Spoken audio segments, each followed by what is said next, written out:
Please, could you take your seats?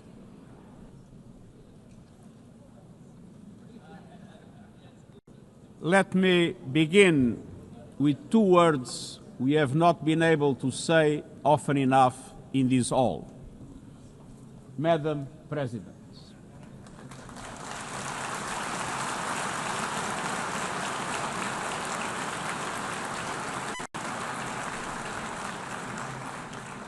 Excellencies, ladies and gentlemen, 8 years ago, in a world scorched by war, leaders made a choice: cooperation over chaos, law over lawlessness, peace over conflict.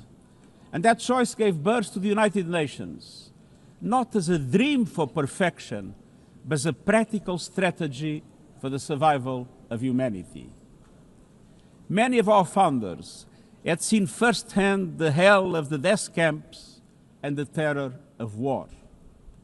They knew that true leadership meant creating a system to prevent a replay of those horrors, a firewall against the flames of conflict and World War III, a forum for sovereign states to pursue dialogue and cooperation, and a concrete affirmation of an essential human truth: we are all in this together.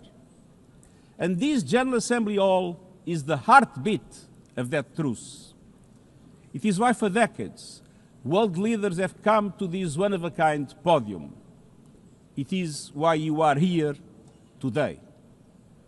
Because at its best, the United Nations is more than a meeting place.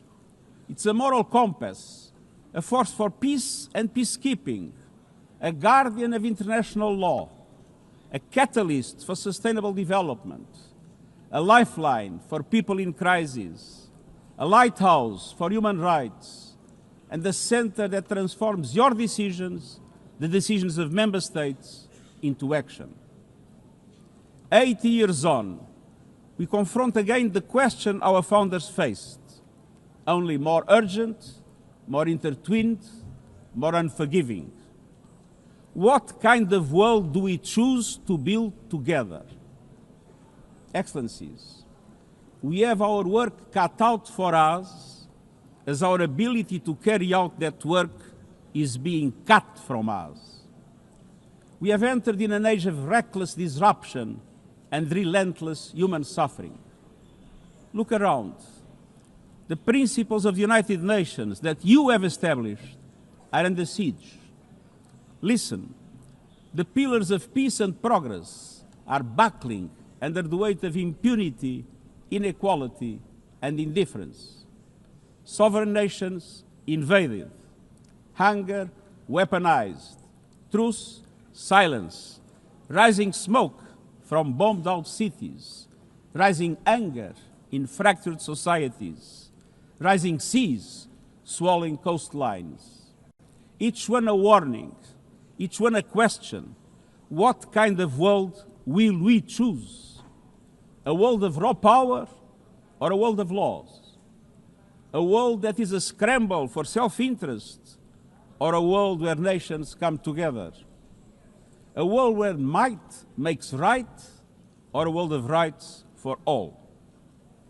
Excellencies, our world is becoming increasingly multipolar, and this is positive, reflecting a more diverse, dynamic global landscape.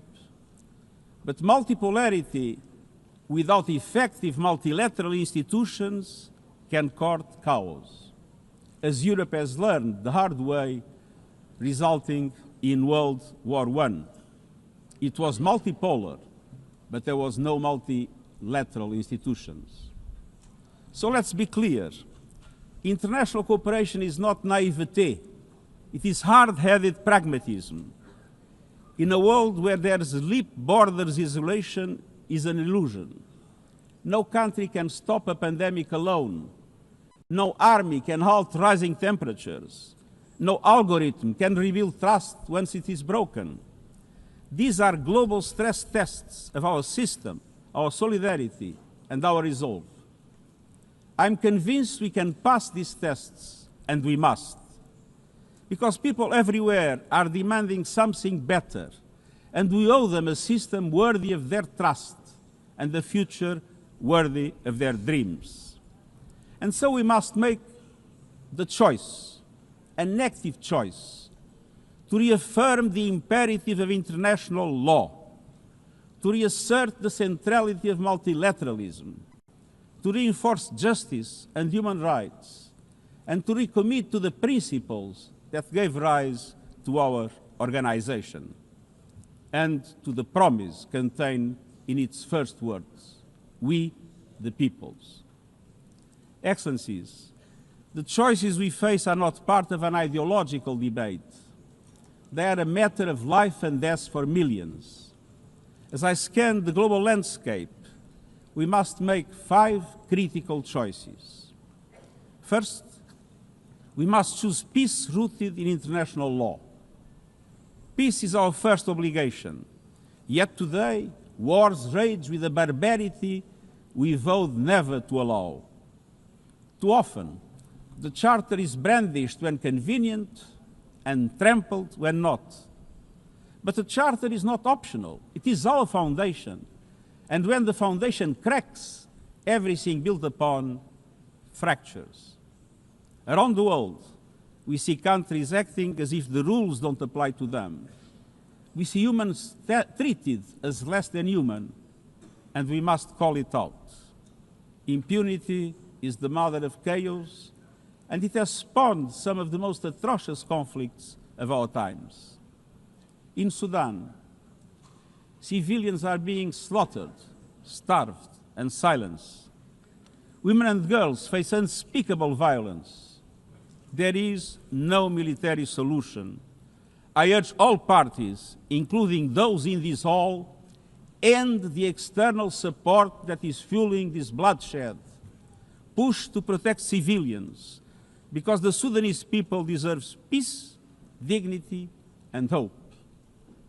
In Ukraine, relentless violence continues to kill civilians, destroy civilian infrastructure, and threaten global peace and security. I commend recent diplomatic efforts by the United States and others. We must work for a full ceasefire and a just, lasting peace in accordance with the Charter, UN resolutions, and international law. In Gaza, the horrors are approaching a third monstrous year. They are the result of decisions that defy basic humanity. The scale of death and destruction are beyond any other conflict in my years as Secretary General. The International Court of Justice has issued legally binding provisional measures in the case named Application of the Convention on the Prevention and Punishment of the Crime of Genocide in the Gaza Strip. Since then, a famine has been declared and the killing has intensified. The measures stipulated by the ICJ must be implemented fully and immediately.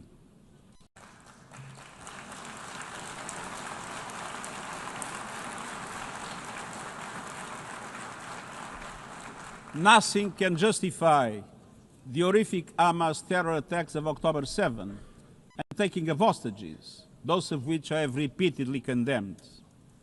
And nothing can justify the collective punishment of the Palestinian people and the systematic destruction of Gaza. We know what is needed. Permanent ceasefire now. All the hostages released now. Full humanitarian access now.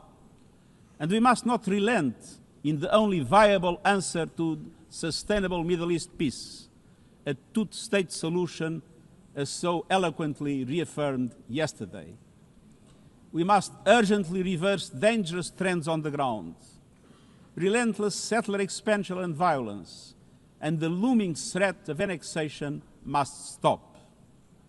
Everywhere, from Haiti to Yemen, to Myanmar and the Sahel and beyond, we must choose peace anchored in international law. The past year has brought glimmers of hope, including the ceasefire between Cambodia and Thailand, and the agreement between Azerbaijan and Armenia brokered by the United States. but far too many crises continue unchecked. Impunity prevails, lawlessness is a contagion, it invites mayhem, accelerates terror, and risks a nuclear free-for-all. When accountability shrinks, graveyards grow. When UN staff and facilities are attacked, violating legal obligations, so too is the core of our ability to serve and deliver. The Security Council must live up to its responsibilities. It must be more representative, more transparent, and more effective. Beyond crisis response, we must tackle the injustices that ignite conflict: exclusion, inequality, impunity, and corruption. The surest way to silence the guns is to raise the volume for justice. Real security is born of fairness and opportunity for all. Excellencies, this leads me to my second point. We must choose human dignity and human rights. Human rights are not an ornament of peace, they're its bedrock. Human rights, economic, social, cultural, political, and civil, are universal, indivisible, and interdependent. Choosing rights means more than words. It means choosing justice over silence. It means protecting freedom and civic space, advancing equality for women and girls, confronting racism and discrimination in all its forms, protecting human rights defenders, journalists, and freedom of speech, and upholding the rights of refugees and migrants so that mobility is safe and in accordance with international law. Human rights are a daily battle, online and offline. They require political will. But dignity is not only about the protection of rights. It is about rights fulfilled through inclusive and resilient development. Rights that put an end to poverty and hunger. Rights that open doors to education, health, and opportunity. The Sustainable Development Goals are our shared roadmap for achieving these rights. But in order to make progress down this road, we need fuel. And that fuel is finance. We've seen what development done right can deliver. In the past decade, millions more have gained access to electricity, clean cooking solutions, and to the internet. Child marriage is in retreat. Women's representation is growing, but cuts to aid are wreaking havoc. They are a death sentence for many. For so many more, a stolen future. This is the great paradox of our time. We have the solutions, but we are siphoning off the fuel that would make it possible to make progress. To choose dignity, we must choose financial justice and solidarity. We need to reform the international financial architecture so that it drives development for all. With bigger and bolder multilateral development banks, lending more, and mobilizing more private capital for developing countries, with faster and fairer debt relief mechanisms, helping every country in crisis, including middle-income countries. Protecting natural resources by tackling illicit financial flows and abusive tax practices that rob societies of their future. And global financial institutions that represent today's world, with far greater participation of developing countries in terms of their composition and their decision-making. So let us choose a global economy that works for everyone, men and women. Let us choose human rights and dignity. And let us equip ourselves with the means to ensure a transition for people and the planet. Excellencies, this brings me to the third choice. We must choose climate justice. The climate crisis is accelerating, but so are the solutions. The clean energy future is no longer a distant promise. It's already here. No government, industry, or special interest can stop it. But some are trying, hurting economies, locking in higher prices, and squandering a historic opportunity. Fossil fuels are a losing bet. Last year, almost all new power capacity came from renewables, and the investment is surging. Renewables are the cheapest and fastest source of new power. They create jobs, drive growth, shield economies from volatile oil and gas markets, connect the unconnected, and can free us from the tyranny of fossil fuels. But not at today's pace. Clean energy investment remains uneven. 21st century grids and storage are not rolling out fast enough. And public subsidies, taking from taxpayer money, still flow to fossil fuels over clean energy by a factor of 9 to 1. Meanwhile, emissions, temperatures, and disasters keep rising. And those least responsible suffer the most. Science says limiting global temperature rise to 1.5 degrees by the end of this century is still possible, but the window is closing. The International Court of Justice has affirmed the legal obligation of states. We must step up action and ambition, especially through strengthened national climate plans. Tomorrow, I will welcome leaders to announce new targets. The G20, the biggest emitters, must lead, guided by common but differentiated responsibilities. But all countries must step up and do more as we head to the UN Climate Conference in Brazil. By accelerating action in energy, forests, methane, and industrial decarbonization. By defining a credible roadmap to mobilize $1.3 trillion annually in climate finance by 2035 for developing countries. By supporting just transitions, by doubling finance for adaptation to at least $40 billion this year, and rapidly deploying proven tools to unlock billions more in concessional finance. And by capitalizing the Loss and Damage Fund with significant contributions.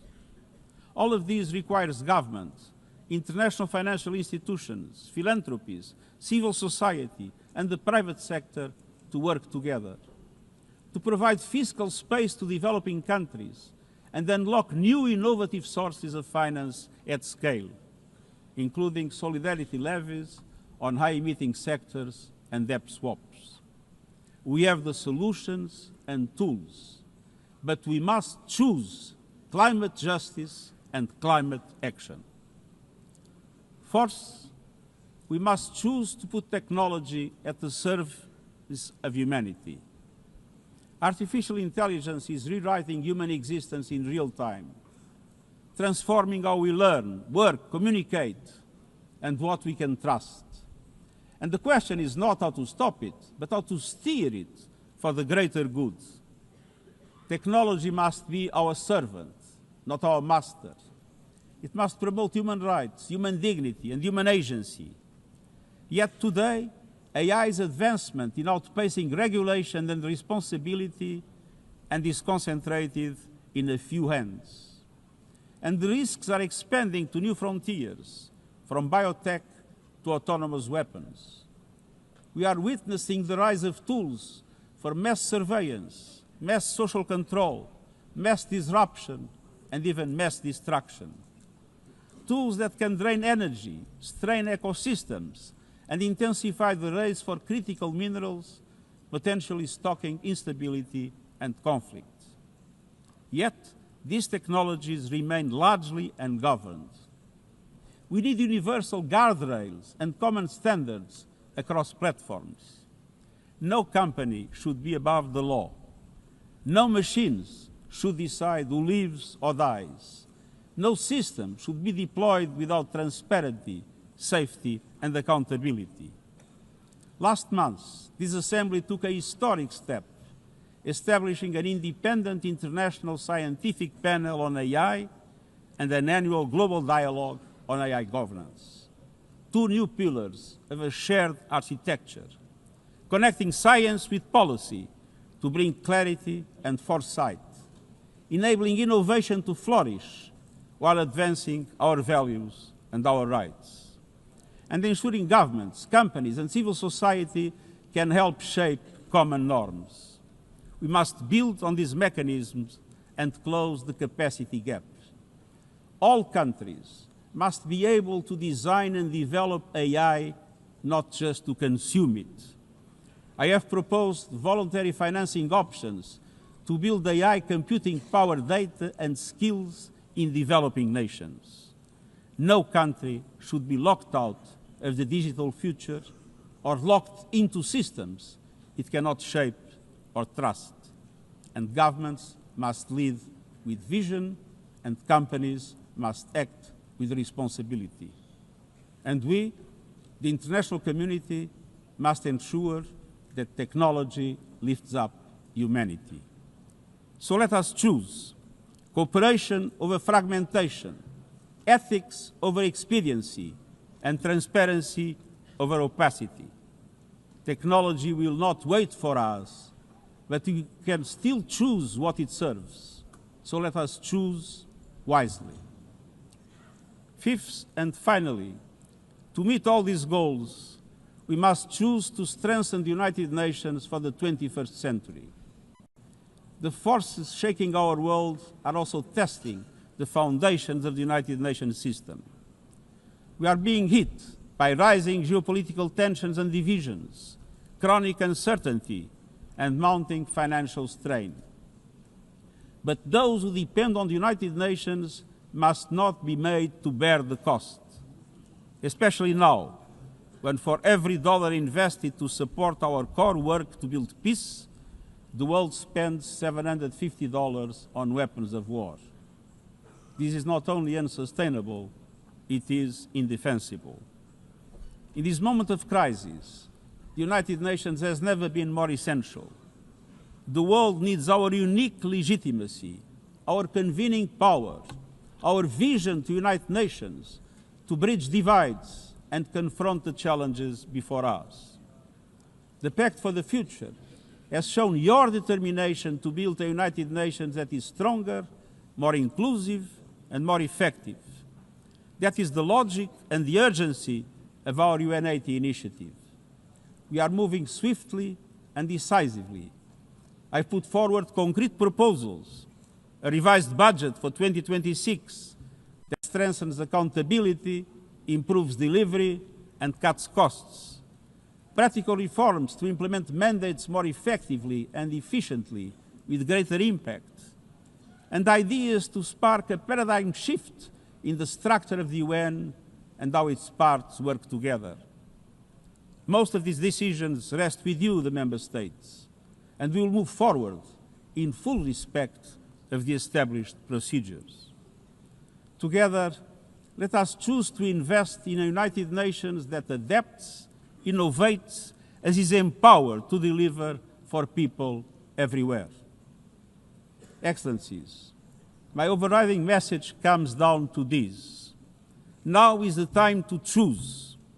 It's not enough to know what the right choices are. I urge you to make them. I grew up in a world where choices were few. I was raised in the darkness of dictatorship, where fear silenced voices and hope was nearly crushed. Yet, even the bleakest hours, especially then, I discovered a truth that has never left me.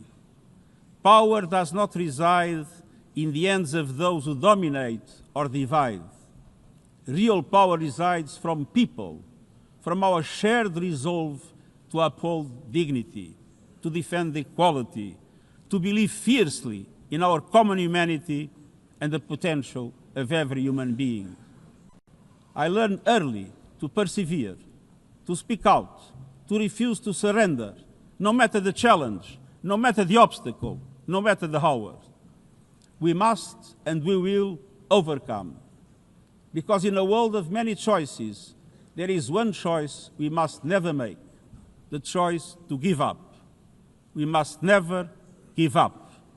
That is my promise to you, for peace, for dignity, for justice, for humanity, for the world we know is possible when we work as one. I will never, ever give up. Thank you.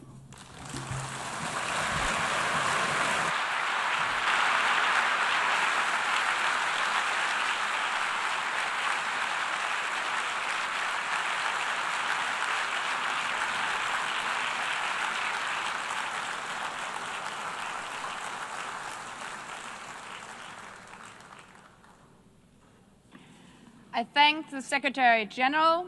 The Assembly will now turn to agenda item 8, entitled General Debate.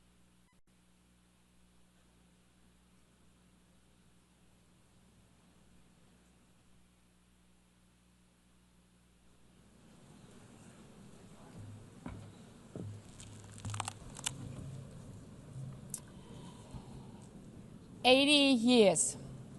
Longer than the average human life. This anniversary of the United Nations should have been a moment of celebration. But this is not an ordinary year. Just look at the state of our world, as the Secretary General described.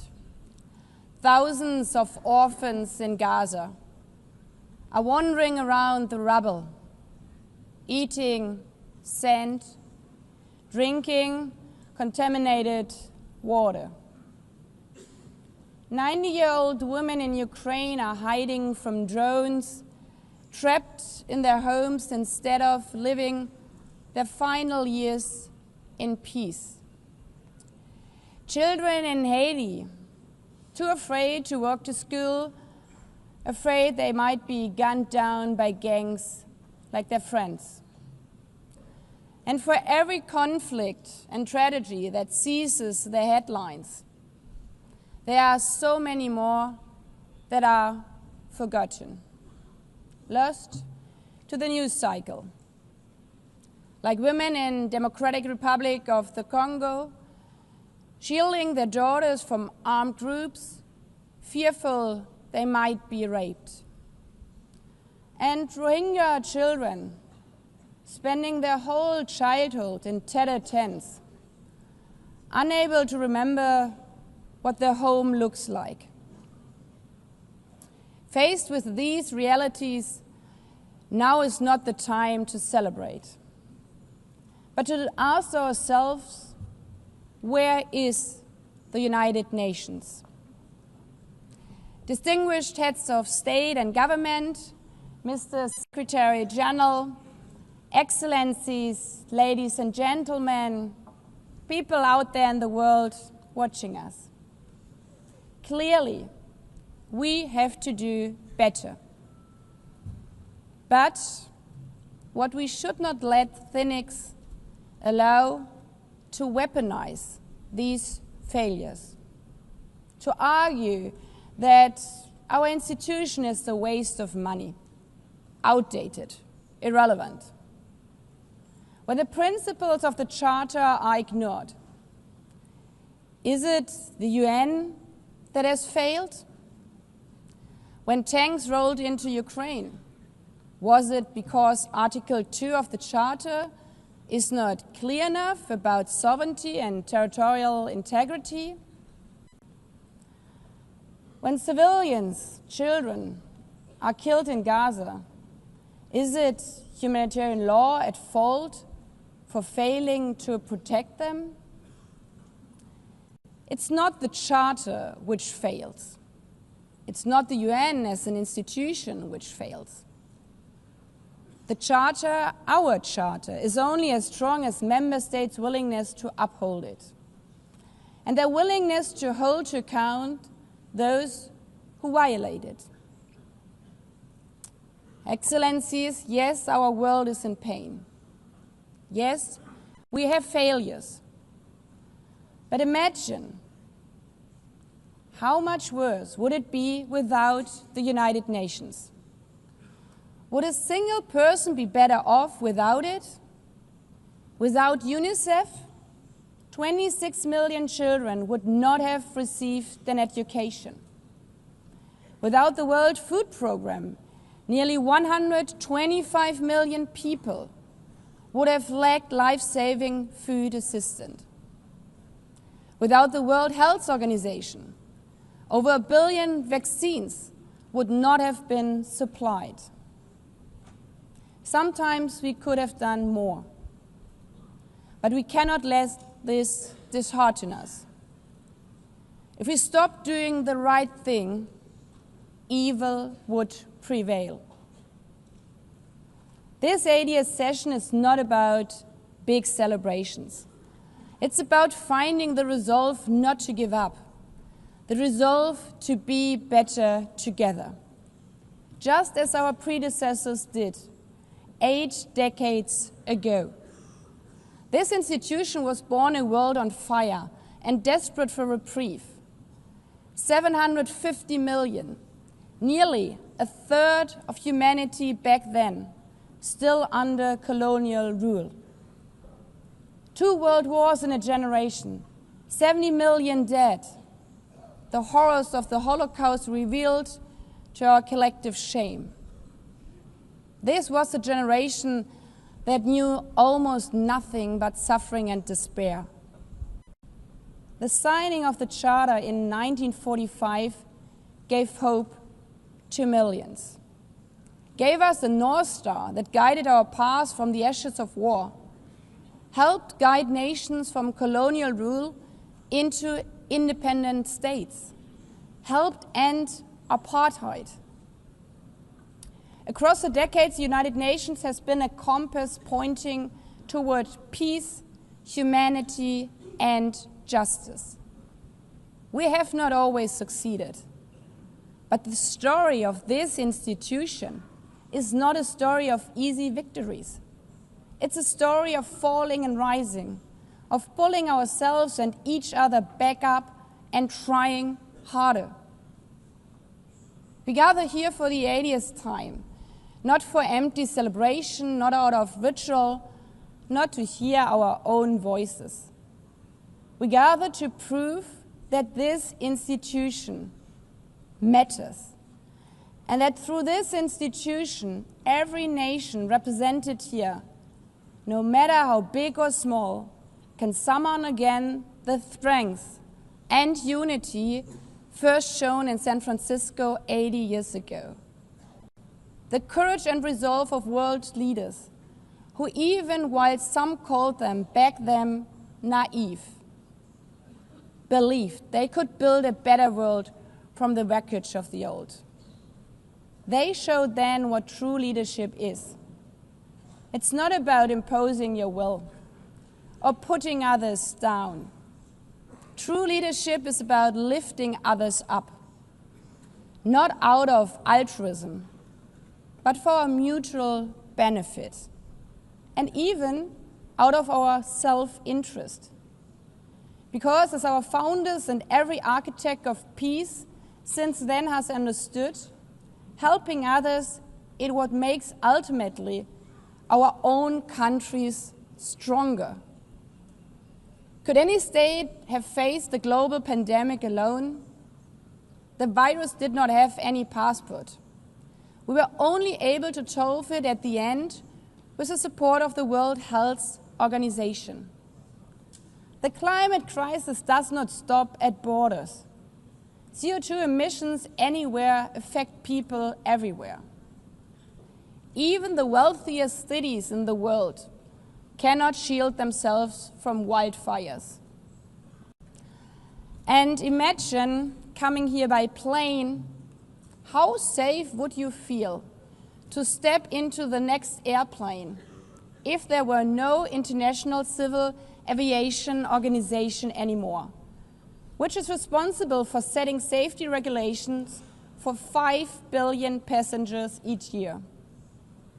How comfortable would you be with your children using the internet while AI is uncontrolled and unchecked?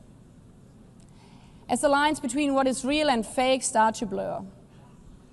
In this globalized, digitalized world, we work together or we suffer alone.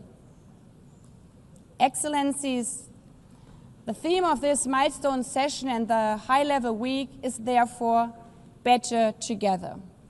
80 years and more for peace, development, and human rights. Will living up to that be easy? No. But this hall was not built for easy times. It was built to come together to confront the hardest topics. This session is a session where the high-level week is about resolving differences. We showed some of it yesterday already. But even the house of dialogue and diplomacy needs a renovation. That is why the UN80 initiative and the wider reform process are not luxuries, but necessities. We are literally now at a crossroads, a make it or break it moment, politically, financially. Therefore, we have to deliver a United Nations that is agile, cost-effective, and fit for purpose. Member States have to give the Secretary General and this process their full support, because reform cannot stop in New York. It must carry through to every capital. That includes delivering the Pact for the Future and accelerating progress on the Sustainable Development Goals. Again, this is not about charity.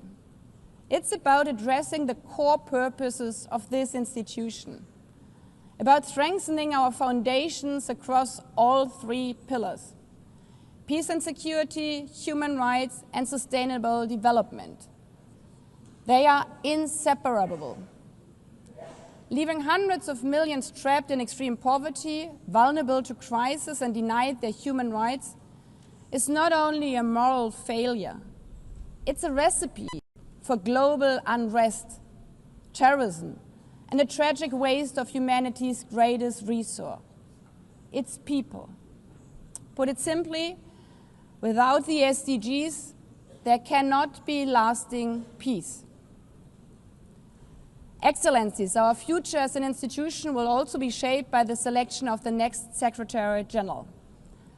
And here we must pause and reflect.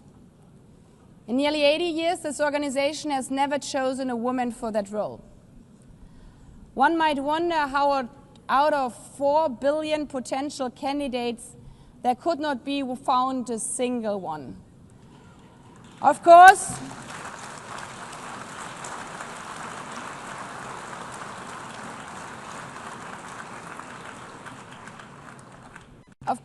the choice rests with member states. But those of you having been there yesterday celebrating Beijing, one strong female leader after the other from all our continents. Like 80 years ago, we are standing at a crossroads. And it's up to us, to every single member state, to live up to the same leadership as your predecessors did, to act when action is needed, to uphold the principles of our Charter, to be better together, to show the people around the world that this United Nation is there, today, tomorrow, and for the next 8 decades. Because, after all, it's the life insurance for every country. Thank you.